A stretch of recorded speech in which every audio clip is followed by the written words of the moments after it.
dugo godina razmišljanja, promišljanja otvorili smo i cijelu priču, ću reći, La Mula de Parenzo. S jedne strane danas govorimo o prvom dijelu, dakle o butigi, o centru za posjetitelje. Nakon toga slijedi i sama skulptura i cijela priča.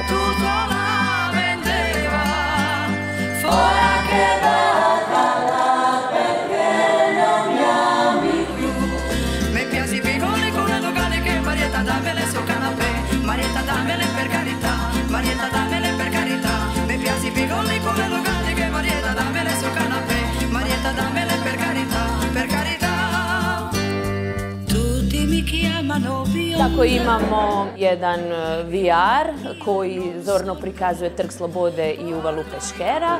Zatim imamo replike poznatih namirnica iz pjesme. I tu je još čitav niz eksponata vezanih uz Poreč kao ribarski grad i uz samu pjesmu.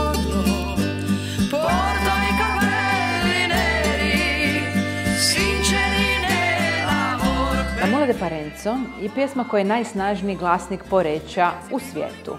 Ona je pjevana od Australije do Argentine, svukuda gdje su istarski iseljenici obilježavali svoje svečanosti i svoje smrti. Nadam se da će biti zauvijek pjevana u ovom gradu i hvala svima onima koji su odlučili otvoriti ovaj visitor centar i postaviti skulpturu, da se nikad ta pjesma ne zaboravi, a mi u Zavičajnom muzeju Poreštine u novom postavu zasigurno ćemo predvidjeti i jedan mali dio gdje će ona također živjeti.